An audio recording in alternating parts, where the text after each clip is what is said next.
नाम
क्या लिख रहा है उसमें? नाम नहीं बता, कौन बोलता है? देख क्या उसका नाम क्या है? मैं तो राजधानी का बोल के लिखता हूँ, नहीं बोलती।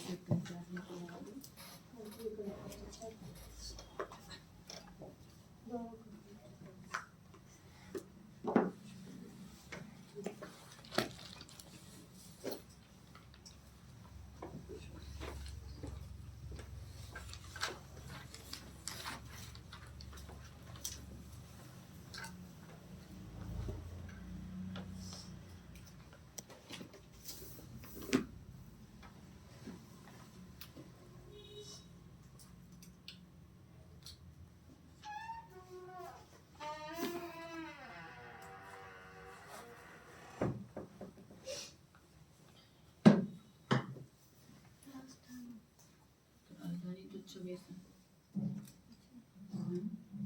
होगी का ये महीना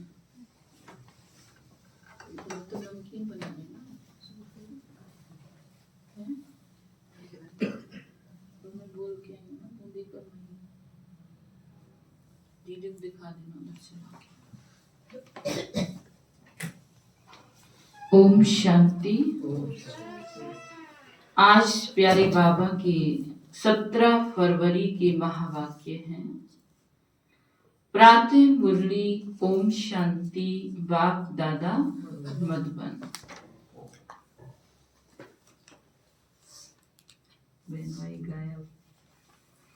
आज प्यारे बाबा ने कहा, मीठे बच्चे, बाप तुम्हारा मेहमान बनकर आया है।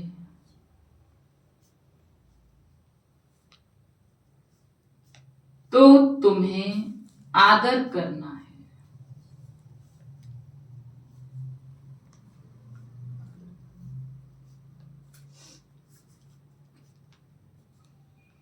जैसे प्रेम से बुलाया है,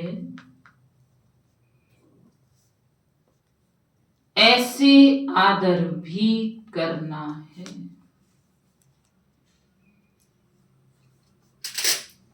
निरादर ना हो।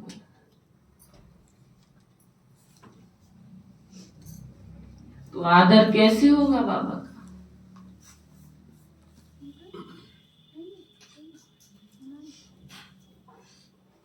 आज्ञाकारी बनेंगे, रोज क्लास में आएंगे, क्लास मिस नहीं करेंगे, क्लास में तो आएंगे पर टाइम से आएंगे, टाइम से आएंगे, अमृत वेला पावरफुल करेंगे, उसकी पढ़ाई के प्रति पूरा निश्चय होगा, अटेंशन देंगे, उसमें पूरा निश्चय होगा,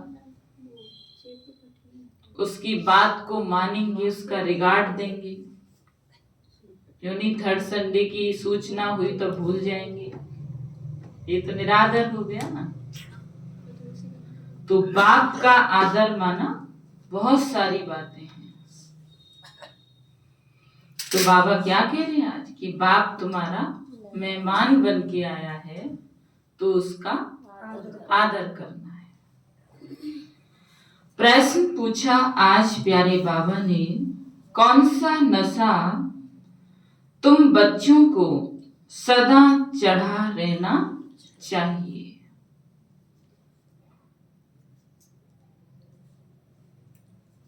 यदि नशा नहीं चढ़ता तो क्या कहेंगे?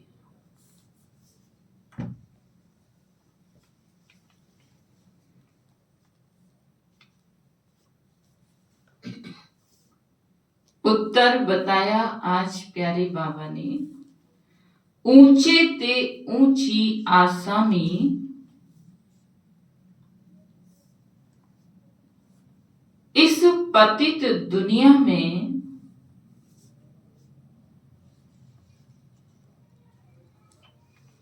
हमारा मेहमान बनकर आया है।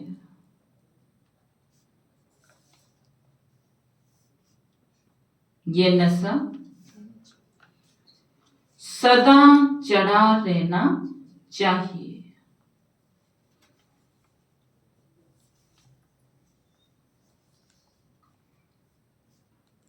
परंतु नंबर बार ये नशा चढ़ता है।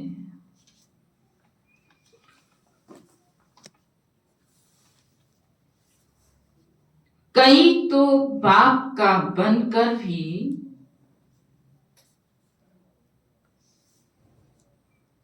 संशय बुद्धि बन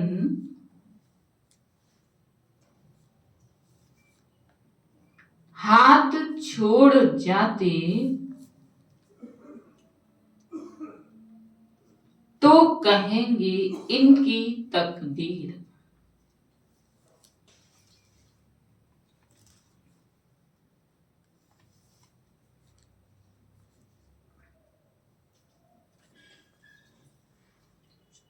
ओम शांति,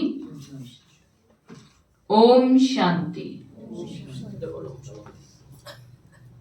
ओम शांति जब आती है तो कौन याद आता है? स्मृति में रहता है कि बाबा हमसे ओम शांति कर रहे हैं, फिर हम बाबा को रेस्पॉन्ड देते हैं कि प्यारे बाबा डबल ओम शांति।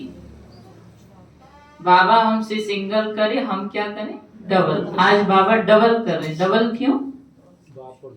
क्योंकि बाप और दादा दोनों की ओर से ओम शांति दो बारी कहना पड़े। यह तो बच्चे जानते हैं, एक है बाबा, दूसरा है दादा, दोनों इकट्ठे हैं ना। भगवान की महिमा भी कितनी ऊंची करते हैं, परंतु अक्षर कितना सिंपल है। गॉड फादर, सिर्फ फादर नहीं कहेंगे, गॉड फादर वह है ऊंच ते ऊंच। उनकी महिमा भी बहुत ऊंच है। उनको बुलाते भी पतित दुनिया में हैं। खुद आकर बतलाते हैं कि मुझे पतित दुनिया में ही बुलाते हैं। परंतु पतित पावन वह कैसे है, कब आते हैं, यह किसको भी पता नहीं है। आधा कल्प सतयुग त्रेता में किसका राज्य था, कैसे हुआ, किसको भी यह पता नहीं है। पतित पावन आते भी जरूर हैं, उनको कोई पतित पावन कहते तो कोई लिबरेटर कहते। पुकारते हैं कि स्वर्ग में ले चलो, सबसे ऊंच ते ऊंच है ना, उनको पतित दुनिया में बुलाते हैं कि आकर हम भारतवासियों को श्रेष्ठ बनाओ। उनका पोजीशन कितना बड़ा है, हाईएस्ट अथॉरिटी है शिव बाबा। उनको बुलाते हैं जबकि रावण राज्य है, नहीं तो इस रावण राज्य से कौन छुड़ावे। इसके चक्कर में तो अच्छे भी पड़ जाते हैं, तो फिर इससे छुड़ाए कौन? जो इससे पढ़े है, जो पढ़ता ही नहीं, चक्कर में आता ही नहीं है, वही तो छुड़ाएगा, और तो कोई छुड़ा ही नहीं सकता। यह सब बातें तुम बच्चे सुनते हो तो नशा भी चढ़ा देना चाहिए, परंतु इतना नशा चढ़ता नहीं है। शराब का नशा सभी को चढ़ जाता है, यह नहीं चढ़ता है। इसमें है धारणा की बात, तकदीर की बात, तो बात है बहुत बड़ी आसामी। तुम्हारे में भी कोई कोई को पूरा निश्चय रहता है। निश्चय अगर सबको होता तो संशय में आकर भागते क्यों? अगर निश्चय होता तो संशय में आकर यहां से भागते नहीं। निश्चय ना होने के कारण संशय में आकर भाग जाते हैं, बाप को भूल जाते हैं। हम अपनी निश्चय को किससे आंक सकते हैं? मम्मा की स्थिति से, बाबा की स्थिति से, दादियों की स्थिति से, क्योंकि उनका बाबा में पूरा निश्चय था, मम्मा का बाबा में पूरा निश्चय था। भले मम्मा रात को 12 बजे सोई, 1 बजे सोई, पर कंक्रीट 2 बजे उठ गई। और उन्होंने कहा जब मैं संसार की हाईएस्ट अथॉरिटी के लिए जग सकती हूं तो क्या भगवान के लिए नहीं जग सकती? ये था निश्चय भगवान में। अब हम अपना निश्चय चेक कर सकते हैं कि हमारा परमात्मा में कितना निश्चय। हम कह तो देते हैं कि हमारा बाबा में पूरा निश्चय है, पर पूरा निश्चय नहीं है। निश्चय अगर सबको होता तो संशय में आकर भागते क्यों? बाप को भूल जाते हैं, बाप के बने फिर बाप के लिए कोई संशय बुद्धि नहीं हो सकता। परंतु यह बाप है वंडरफुल, गायन भी है। आश्चर्यवत बाबा को जानती, बाबा कहती, ज्ञान सुनती सुनावंती, अहो माया फिर भी संशय बुद्धि बनावंती। बाप समझाते हैं इन भक्ति मार्ग के शास्त्रों में कोई सार नहीं। बाप कहते हैं मुझे कोई भी जानते नहीं। तुम बच्चों में भी मुश्किल कोई ठहर सकते हैं। तुम भी फील करते हो कि वह याद स्थायी ठहरती नहीं है। क्या कहते बाबा? तुम भी महसूस करते हो ना कि बाप की याद स्थायी ठहरती नहीं है। हम आत्मा बिंदी हैं तो बाबा भी बिंदी है। वह हमारा बाप है, उनको अपना शरीर तो है नहीं। कहते हैं मैं इस तन का आधार लेता हूं, मेरा नाम शिव है। मुझ आत्मा का नाम कभी बदलता नहीं है। तुम्हारे शरीर के नाम बदलते हैं, शरीर पर ही नाम पड़ते हैं। शादी होती है तो नाम बदल जाता है, फिर वह नाम पक्का कर लेते हैं। तो अब बाप कहते हैं तुम यह पक्का कर लो। क्या?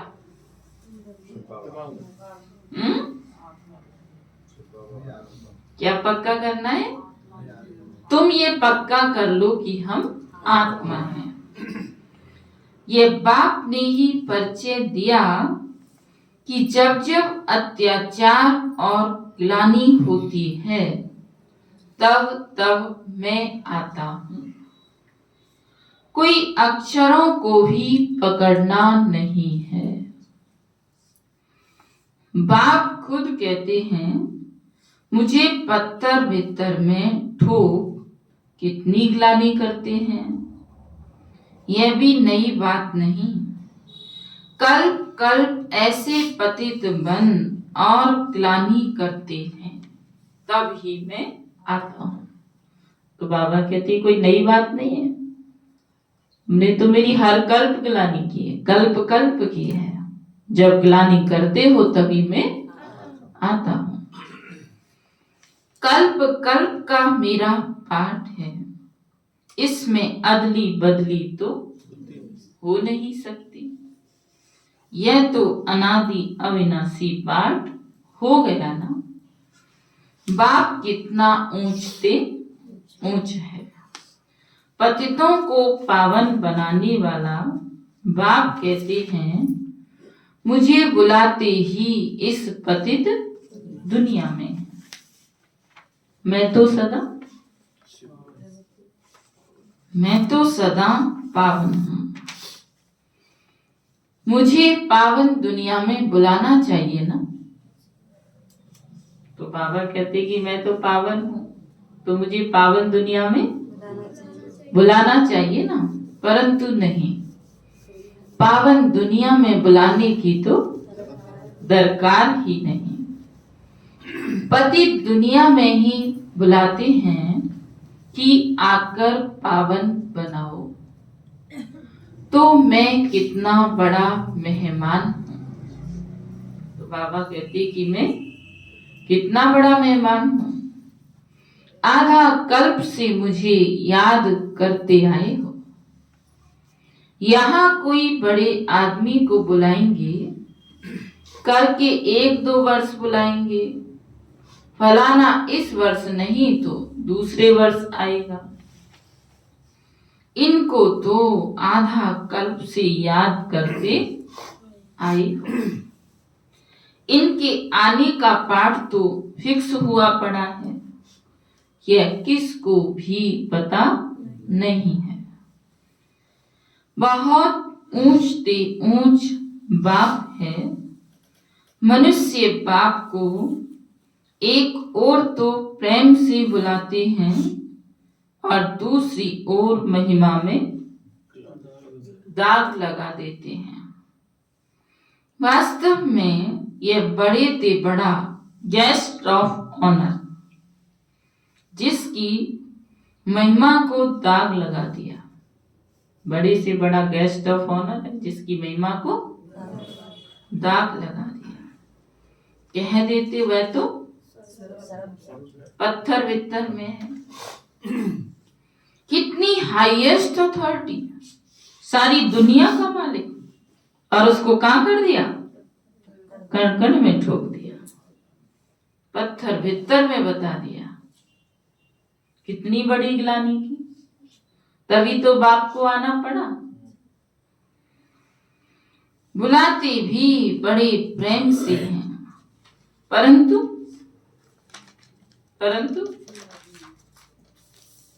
बोलो, बुलाते तो बड़े प्रेम से हैं, परंतु निश्चय बुद्धि नहीं कर पाते। निश्चय बुद्धि नहीं है, निश्चय बुद्धि रह नहीं पाते, रह नहीं पाते और सम्मान नहीं, बाबा का आदर नहीं करते। बुलाते तो बड़े प्रेम से हैं परंतु हैं बिल्कुल बुद्धू, बिल्कुल बुद्धू हैं। मैं ही आकर अपना परिचय देता हूं कि मैं तुम्हारा फादर हूं। क्या परिचय देता है? कि मैं तुम्हारा फादर हूं। मुझे गॉड फादर कहते हैं। जब सब रावण की कैद में हो जाते हैं तब ही बाप को आना होता है, क्योंकि सब हैं भक्तियां अथवा ब्राइड सीताएं और बाप है ब्राइड ग्रूम राम। एक सीता की बात नहीं है, सब सीताओं को रावण की जेल से छुड़ाते हैं। यह है बेहद की बात। यह है पुरानी पतित दुनिया। इसका पुराना होना फिर नया होना एक्यूरेट है। ये शरीर आदि तो कोई जल्दी पुराने हो जाते हैं, कोई जास्ती टाइम चलते हैं। यह ड्रामा में एक्यूरेट नूद है। पूरे 5000 वर्ष बाद फिर मुझे आना पड़ता है। मैं ही आकर अपना परिचय देता हूं और सृष्टि चक्र का राज समझाता हूं। किसको भी ना मेरी पहचान है, ना ब्रह्मा विष्णु शंकर, ना लक्ष्मी नारायण की, ना राम सीता की पहचान। किसी की भी पहचान नहीं। ऊंच से ऊंच एक्टर्स ड्रामा के अंदर तो यही हैं। लक्ष्मी नारायण, हम सीता, ब्रह्मा विष्णु शंकर। तो बाबा कहते ऊंच से ऊंच एक्टर तो ड्रामा के यही हैं। है तो मनुष्य की बात, कोई 8-10 भुजा वाली मनुष्य नहीं है। विष्णु को 4 भुजा क्यों दिखाते हैं? रावण के 10 शीश क्या हैं? यह किसको भी पता नहीं है। बाप ही आकर सारे वर्ल्ड के आदि मध्य अंत का नॉलेज बताते हैं। कहते हैं मैं हूं बड़े से बड़ा गेस्ट परंतु गुप्त। यह भी सिर्फ तुम ही जानते हो, परंतु जानते हुए भी भूल जाते हो। बड़े से बड़े गेस्ट को जानते हुए भी भूल जाते हो। उनका कितना रिगार्ड रखना चाहिए, उन्हें याद करना चाहिए। आत्मा भी निराकार, परमात्मा भी निराकार, इसमें फोटो की भी बात नहीं। तुमको तो आत्मा निश्चय कर बाप को याद करना है। जब तक आत्मा समझ के बाप को याद नहीं करेंगे तो विकल्प विनाश नहीं होंगे। देह अभिमान छोड़ना है।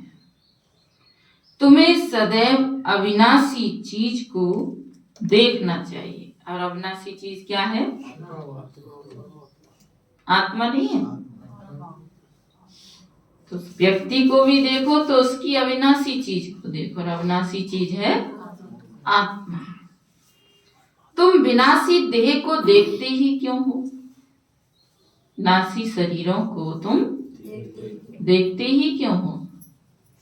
देही अभिमानी बनो, इसमें ही मेहनत है।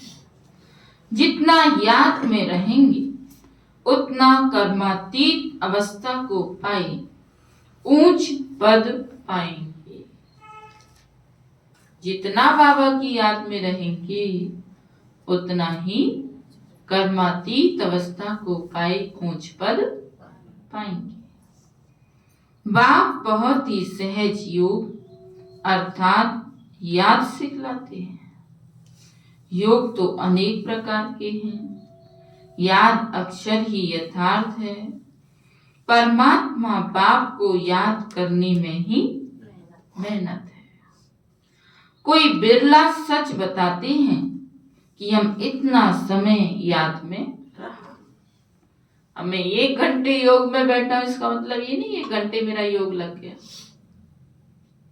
उस 1 घंटे में मैं बाबा से कितना कनेक्ट रहा, कितने समय, कॉन्क्रीट याद, वो याद मानी चाहिए। उसके अलावा मैं इधर उधर विचरण करता रहा या मेरा ध्यान इधर उधर गया तो वो तो है ही नहीं याद। भले नाम योग का लेके बैठे, बाबा भी कहते हैं कई बार बच्चों की बुद्धि योग में भी सबसे ज्यादा तो योग में ही भटकती, ज्ञान में नहीं भटकती, योग में भटकती है। याद करते ही नहीं है तो सुनाने में लज्जा आती है। लिखते हैं सारे दिन में 1 घंटा याद में रहे तो लज्जा आनी चाहिए ना। ऐसा बाप जिसको दिन रात याद करना चाहिए और हम सिर्फ 1 घंटा याद करते तो लज्जा की बात नहीं है। इसमें बड़ी गुप्त मेहनत है। बाप को बुलाते हैं तो दूर से आने वाला गेस्ट हुआ ना।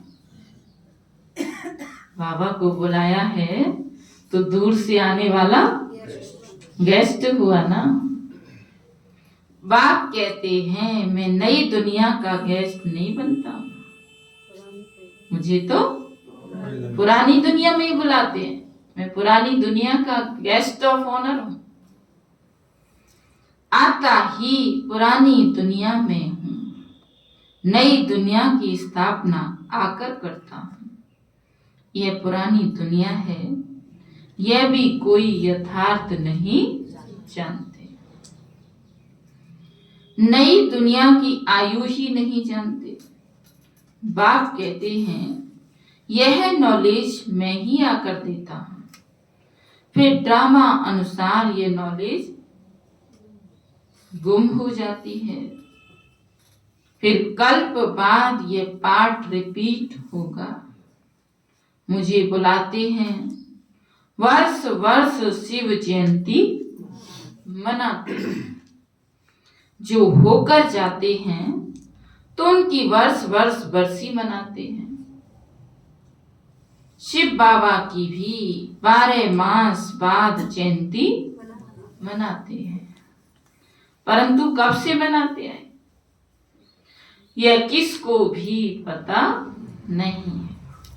सिर्फ कह देते लाखों वर्ष हुए। कलयुग की आयु ही लाखों वर्ष लिख दी है। अब शिव जयंती आ रही है तो दिमाग में कुछ प्लानिंग चल रही है कि नहीं चल रही कि कैसे बाबा की जयंती मनानी है? कुछ विचार चल रहे हैं, कुछ चिंतन बिंदु आ रहे हैं, बाबा दे रहा है कि शांत बैठे, बहन जी कहेंगी तो कर लेंगे कि टाइम ही नहीं है। क्या करना है? सच तो यही है बहन जी जो कहेंगी। पर गलत है ना? क्यों गलत इसलिए है, देखो बाबा को आप भी याद करते हैं, बाबा को बहन जी भी याद करती है। जब बाबा बहन जी को टचिंग दे सकता है तो आपको क्यों नहीं दे सकता? हम तो संशय बुद्धि है अभी दीदी। ऐसे नहीं बुद्धू है। ऐसे नहीं, ऐसे नहीं। बाबा ने तो सबको ही बुद्धू कहा। तो जो बड़े बुद्धू है वो जैसे कहेंगे चिंतन जैसे चलाएंगे तभी तो चिंतन आएगा। जब मैं सोचूंगा नहीं तो चिंतन कहां से आएगा? बाबा कहां से टचिंग देगा? तो चिंतन तो चलाना पड़ेगा ना। तो एक दिन सामूहिक चर्चा हो जाएगी, उसके लिए टाइम। शिव जयंती तो शुरू होगी कब से? प्रोग्राम तो रोज चल रहे हैं, बाबा के धूमधाम धड़ाक चल रहे हैं जगह जगह। शिव जयंती मनाना तो एक मतलब सेवा है, मतलब लोगों तक मैसेज पहुंचाना है ना, तो उसमें फिर जो प्रक्रिया हो वैसी चर्चा करेंगे। प्रक्रिया देखो, अगर असलियत पूछी जाए तो मनाने का अर्थ होता है कि जिन आत्माओं को अभी तक पता ही नहीं है, उनके पास जाकर उन्हें संदेश देकर यहाँ लेके आओ। बाबा के घर में 40 फुट ऊंचा शिवलिंग लगेगा, तो उसके निमित्त संदेश दे के आओ, लोगों से संपर्क करके आओ, जिससे वो देखने के लिए आए। लक्ष्य लो, मुझे 100 से उस कॉलोनी में, मुझे पूरी कॉलोनी में संदेश देना है। बाबा कौन, लोगों को बोल के आना घर जा जाके कि 40 फुट ऊंची शिवलिंग के दर्शन होंगे, आप सबको उस दिन झांकी में आना है। सुबह 8 बजे से लेके रात्रि 9 बजे तक झांकी रहेगी 26 तारीख को। तो ये 40 फुट क्यों कहते हैं? तो हाथ में बांध दिया। 40 फुट कह के तो हाथ में ही बांध दिया। ये कोई बात नहीं है, हर बात में क्वेश्चन उठाते जाओ। ये कोई बात नहीं। बाबा कहते हैं बड़े बड़े चित्र बनाओ जो अंधों को भी दिखाई दे। कोई चीज बड़ी होती है तो लोगों की नजर जाती है ना, और फिर उसके बारे में पूछने भी लगते हैं, बात करने भी लगते हैं, खुशी भी होती है। छोटा होता है दिखाई कहाँ देता। बाबा तो खैर है ही निराकार, बाबा तो कहता है मैं तो बिल्कुल छोटा हूँ, बिंदु हूँ, पर प्रत्यक्षता के लिए कुछ तो करना पड़ेगा ना, क्योंकि आज की दुनिया तो इन स्थूल चीजों को ही देखती है, वैसे तो पहचानती नहीं हो, तो स्थूल से बड़ा कुछ दिखाना पड़ेगा ना। हाँ, तो ऐसे संपर्क जब तक लोगों से करेंगे नहीं तो वो आएंगे कैसे, और हमारा भाग्य कैसे बनेगा?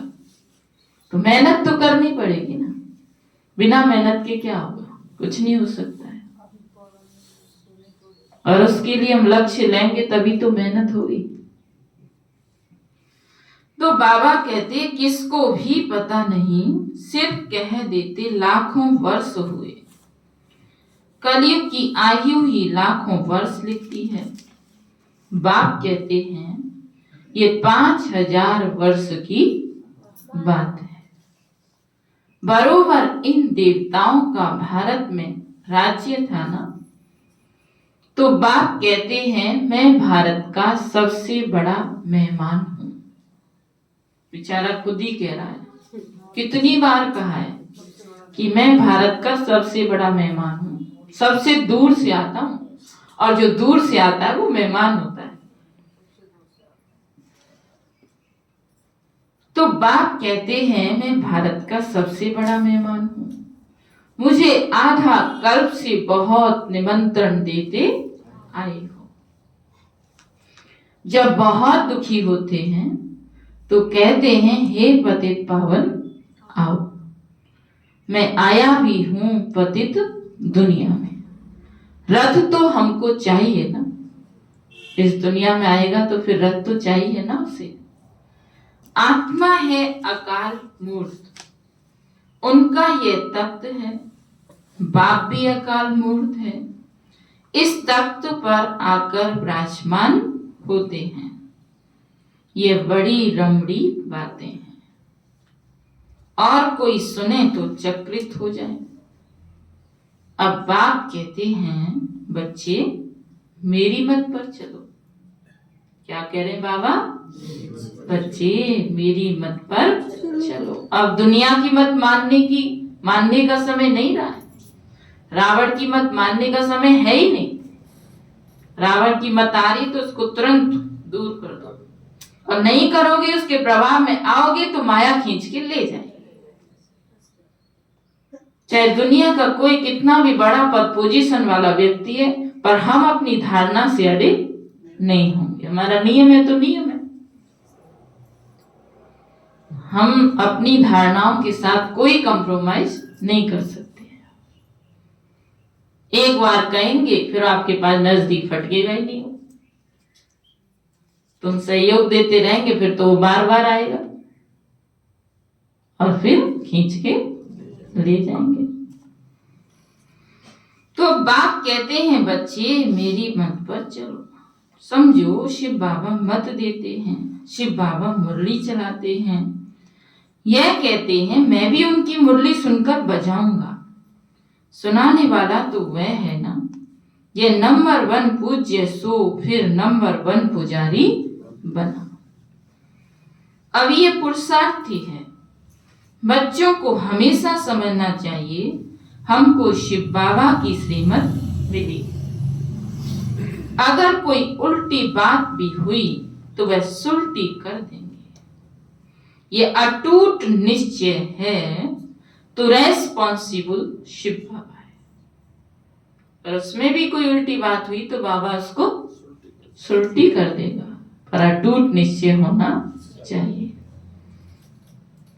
यह ड्रामा में नून है, विघ्न तो पड़ने ही हैं। बहुत कड़े कड़े विघ्न पड़ते हैं, अपने बच्चों के भी विघ्न पड़ते हैं। तो हमेशा समझो शिव बाबा समझाते हैं तो याद रहेगी। कई बच्चे समझते हैं यह ब्रह्मा बाबा मत देते हैं, परंतु नहीं, शिव बाबा ही रेस्पॉन्सिबल है। ब्रह्मा बाबा तो निमित्त है, माध्यम है, पर रेस्पॉन्सिबल शिव बाबा है। परंतु देह अभिमान है तो घड़ी घड़ी इनको ही देखते रहते, निमित्त को ही देखते रहते।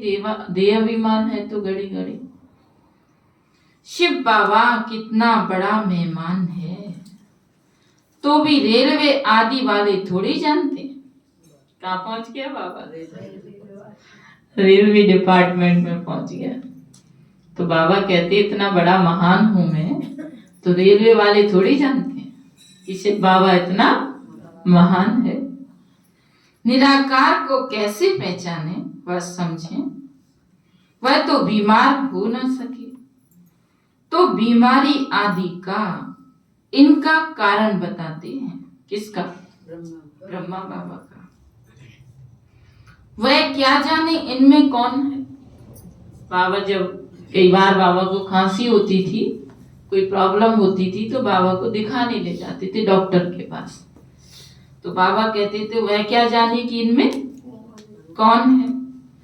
तुम बच्चे भी नंबरवार जानते हो। वह सभी आत्माओं का बाप और फिर यह है प्रजापिता मनुष्यों का बाप।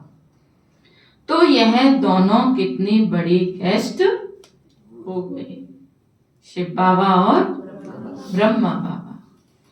बाप कहते हैं मैं जो कुछ कहता हूं ड्रामा में नूद है। मैं भी ड्रामा के बंधन में बांधा हुआ हूं। नूद बिगर कुछ कर नहीं सकता हूं। माया भी बड़ी दुस्तर है। राम और रावण दोनों का पाठ है। ड्रामा में रावण चैतन्य होता तो कहता मैं भी ड्रामा अनुसार आता। अगर ड्रामा में रावण भी चैतन्य होता तो कहता कि मैं भी ड्रामा के अनुसार आता। ये दुख और सुख का खेल है। सुख है नई दुनिया में और दुख है पुरानी दुनिया में। नई दुनिया में थोड़े मनुष्य और पुरानी दुनिया में ढेर मनुष्य।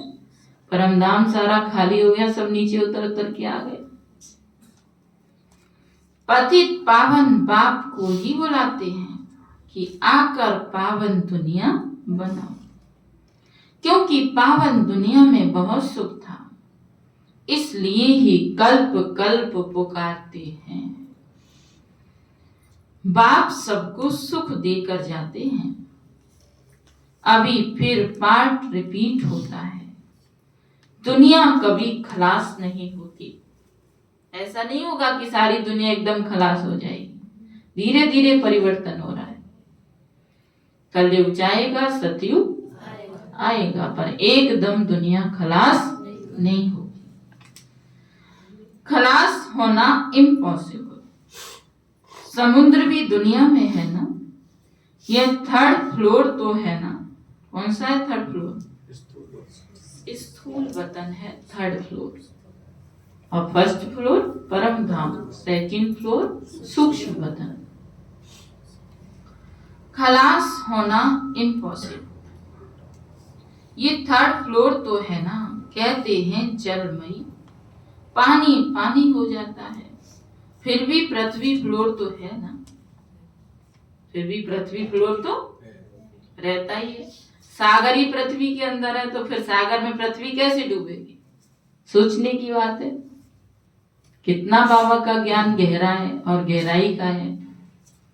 दुनिया में तो कह दिया कि सृष्टि जलमयी हो गई, पर सागर भी तो धरती के ऊपर ही है। तो बाबा कहते पानी पानी हो जाता है, फिर भी पृथ्वी फ्लोर तो है ना, पानी भी तो है ना। पृथ्वी फ्लोर कोई विनाश नहीं हो सकता।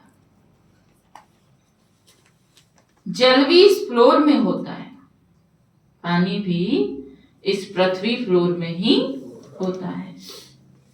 सेकंड और फर्स्ट फ्लोर, सूक्ष्म वतन और मूल वतन में तो जल होता नहीं। क्या कह रहे रमेश भाई? बाबा ने एक बार दिल्ली में कहा था कि सागर में ये पृथ्वी टापू है। बाबा ने कहा था जी, दिल्ली में। आज की तो याद कर लो, एक बार के छोड़ दो। आज क्या कह रहा है बाबा वो देख लो। यह बेहद सृष्टि के 3 फ्लोर हैं, जिसको तुम बच्चों के सिवाय कोई भी जानते नहीं। ये खुशी की बात सबको खुशी से सुनानी है। तो बाबा कहते खुशी की बात कौन सी है कि थर्ड फ्लोर कभी विनाश नहीं होगा। पृथ्वी फ्लोर जो पूरे पास होते हैं उनका ही अतीन्द्रिय सुख गाया हुआ है। जो रात दिन सर्विस पर तत्पर हैं, सर्विस ही करते रहते हैं, उन्हें बहुत खुशी रहती है। खजाना भी फिर उनको ही मिलता है। जो सेवा ही नहीं करेगा तो उसे खुशी का खजाना कहां से मिलेगा? इसलिए खुशी का खजाना प्राप्त करना चाहते हो तो दिन रात सेवा में तत्पर रहो। कोई कोई ऐसे भी दिन आते हैं जो मनुष्य रात को भी जागते हैं। अभी तो दिन में ही सेवा इतनी है जो टाइम नहीं है बिल्कुल भी, 1 सेकंड का भी। अब रात को भी जागना पड़ेगा, ऐसा समय आएगा। ध्यान रखें, जो टाइम टेबल सेट करके बैठे हैं ना, 2-2 घंटा स्विच ऑफ करके सोते हैं, उनको भी बाबा सोने नहीं देगा। ध्यान रखना, सबकी नींद फिटेगी। समय आ रहा है, हम देख रहे हैं 2025 में ये जब से शुरू हुआ है, इतनी व्यस्तता आ गई, इतनी व्यस्तता आ गई जो बात मत पूछो। समय ही नहीं है। सेवा सारी कराता है बाबा, एक भी नहीं छुड़वाता है, पर दिन में चैन से रहने नहीं देता। पूरे टाइम भागते रहो, दौड़ते रहो, इधर जाओ उधर जाओ, ये करो वो करो, पूरे टाइम। पर जो 2-2 घंटे स्विच ऑफ करके बैठे रहते हैं ना, सोते रहते हैं, दिनचर्या हमारी फिक्स, 2 घंटा सोएंगे, फिर ये काम करेंगे, फिर वो काम करेंगे। बाबा उन्हें सोने नहीं देगा, ध्यान रखना। समय आ रहा है, दिन तो क्या रात को भी नहीं सो पाएंगे, ऐसा समय आ रहा है। मनुष्य रात को भी जागते हैं, परंतु आत्मा थक जाती है तो सो जाते हैं। आत्मा के सोने से शरीर भी सो जाता है। आत्मा ना सोए तो शरीर भी ना सोए। आत्मा नहीं सोएगी तो शरीर भी नहीं सोएगा। थकती तो आत्मा है, आज मैं थका पड़ा हूं। किसने कहा? आत्मा ने। तुम बच्चों को आत्म अभिमानी होकर रहना है। कहती है थकता तो शरीर है। आत्मा थकती है तब शरीर थकता है, बाबा कह रहे। कौन बोलता है कि मैं बहुत थक गई हूँ? 10 बजे जब सोने जाती है ना, फील करती है आत्मा। तब फोन आ जाए कि मधुबन से बस आ रही है। अभी कहाँ से घोड़े दौड़ने लगते हैं। मन ही तो थकता है, मन के हारे हार मन के जी। और मन आत्मा का अंग है। बाबा भगवान हुआ ऐसे आत्मा थकती है, शरीर उसके बाद थको वो शरीर दौड़ने लग जाएगा भाई। दौड़ने लग जाता है। अगर आत्मा स्वीकार लेती है। हाँ बिल्कुल, इसमें ही मेहनत है। बताया ना, कोई प्रोग्राम हुआ था, पूरे दिन बड़ा प्रोग्राम था, रात को 10 बज रहे थे, बिस्तर ले लेके सब सोने जा रहे थे, इसी के पास फोन आया, बस आ रही है एक। बिस्तर तो कहाँ गए, सब भागे, झाड़ू पोंछा बर्तन कोई झाड़ू लेके भाग रहा है, कोई पोंछा लेके भाग रहा है, कोई कुछ कर रहा है, सब लग पड़े रात को 10 बजे। एकदम अटेंशन है कि सब हाँ। कर लगे ना। नींद कहाँ भाग गई कोई पता नहीं, सोने का नंबर आया रात को 1 बजे और सुबह फिर 4 बजे से लग पड़े। तो आत्मा अगर ठान ले तो फिर वो कार्य करने लग जाती है। तो बाबा कहते बाप को याद नहीं करते, देही अभिमानी नहीं रहते। चलो बाबा को याद।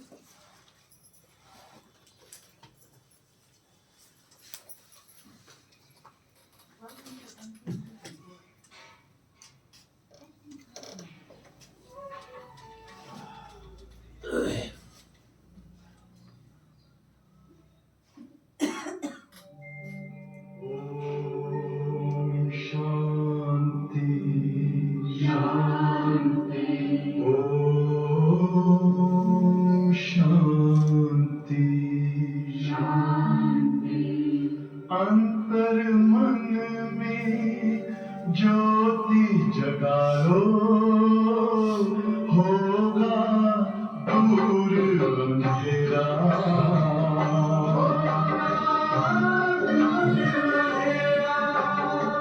शिव का कर लो ध्यान, आ रहा पावन पुण्य सवेरा।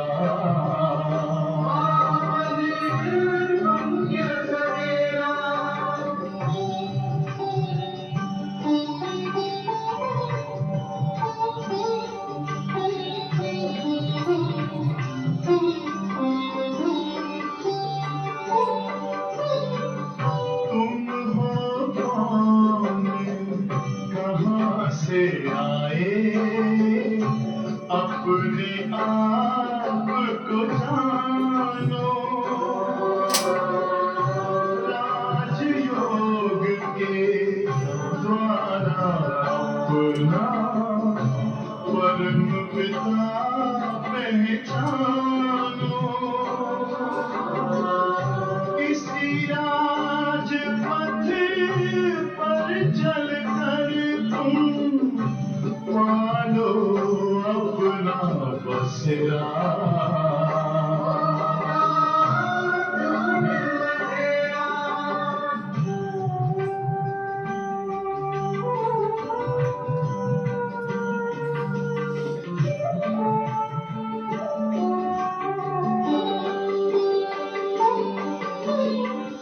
तुम हो आत्मा तन से न्यारे, परमात्मा को प्यारे।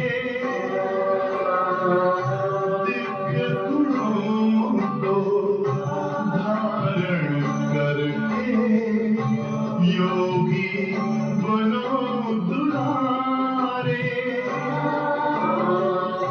ज्योति बिंदु ही तोड़ेगा ये माया मोह का घेरा।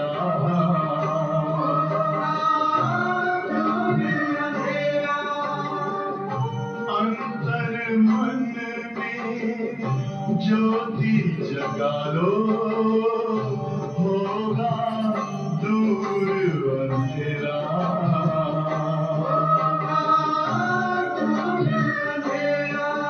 ओम शांति, ओम शांति, ओम शांति।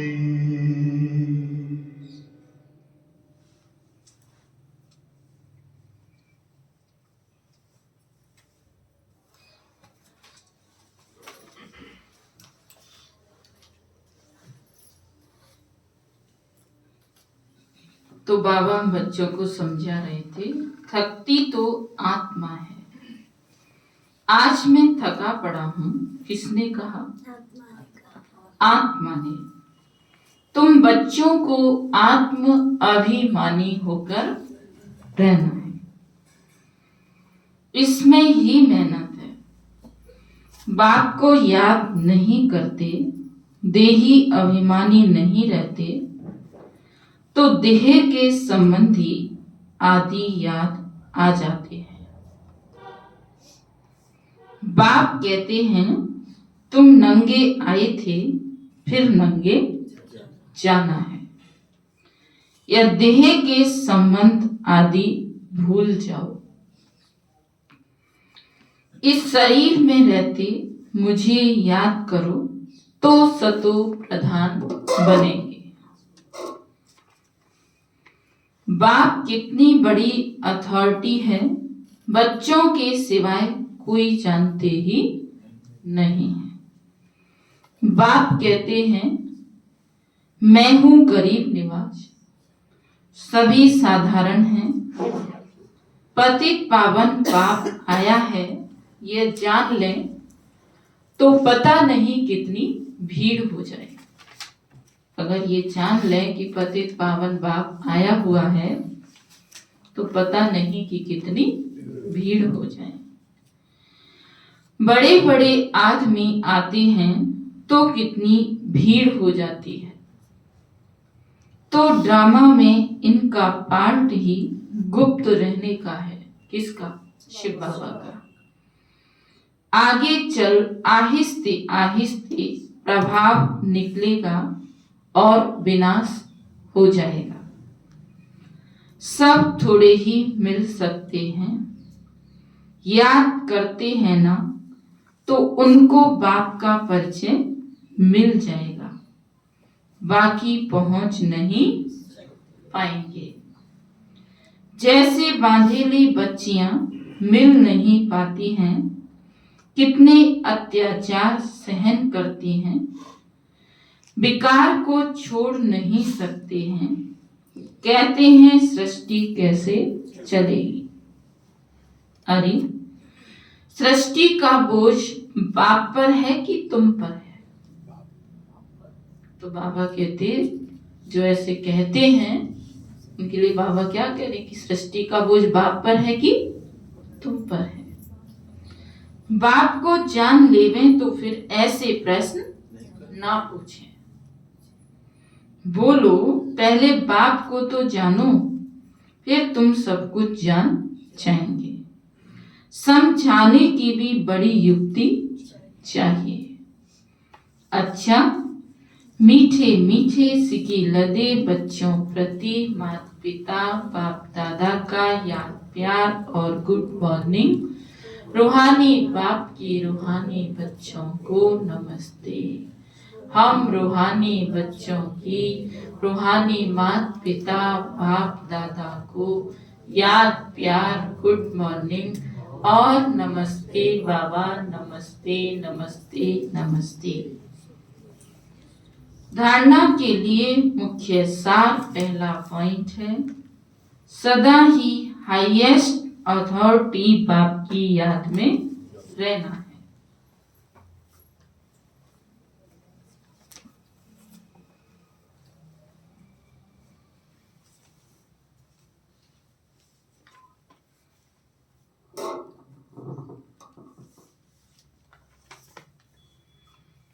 विनाशी देह को ना देख,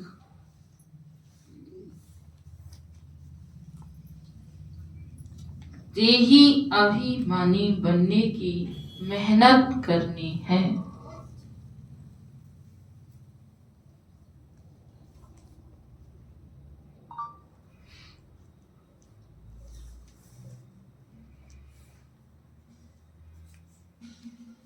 याद का सच्चा सच्चा चार्ट रखना है।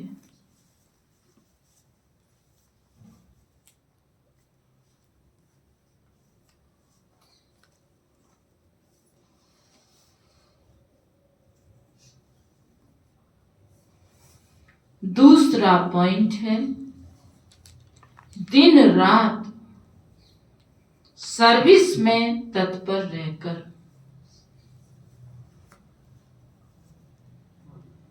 अपार खुशी में रहना है।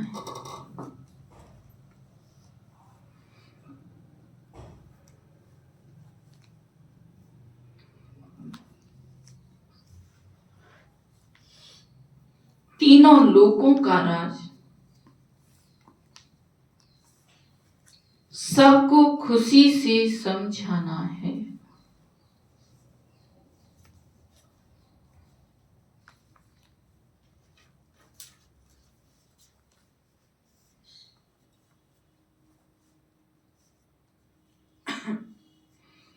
शिव बाबा जो श्रीमत देते हैं उसमें अटूट निश्चय रखकर चलना है।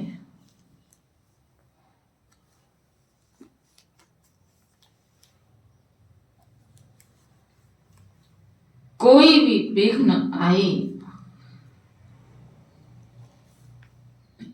तो घबराना नहीं है।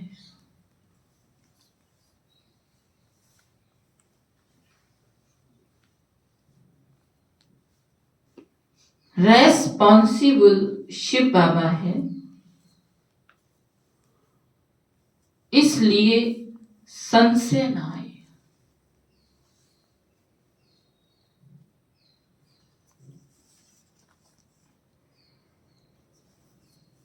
आज सतगुरु बाबा ने वरदान दिया, श्रेष्ठ वेला के आधार पर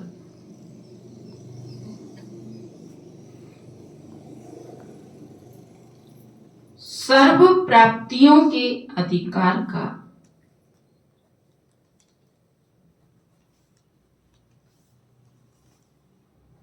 अनुभव करने वाले पद्मा पदम भाग्यशाली भव।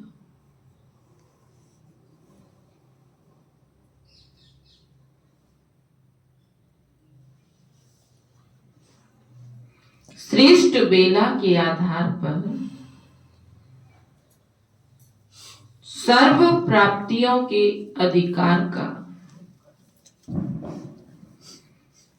अनुभव करने वाले पद्मा पदम भाग्यशाली भव।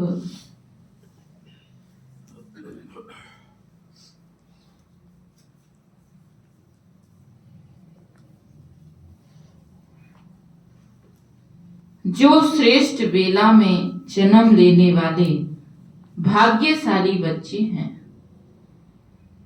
वह कल्प पहले की टचिंग के आधार पर जन्मते ही अपनेपन का अनुभव करते हैं।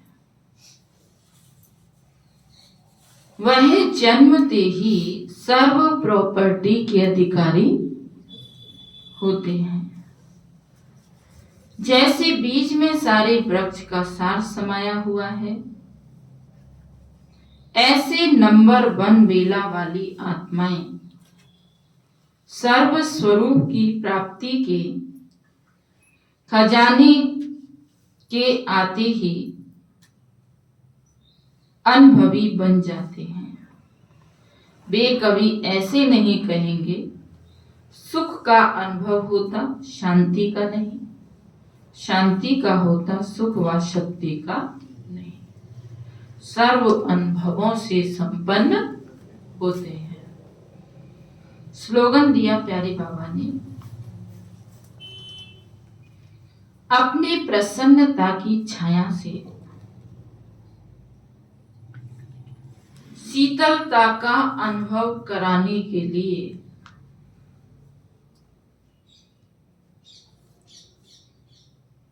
निर्मल और निर्माण बनो। अपने प्रसन्नता की छाया से शीतलता का अनुभव कराने के लिए निर्मल और निर्माण बनो।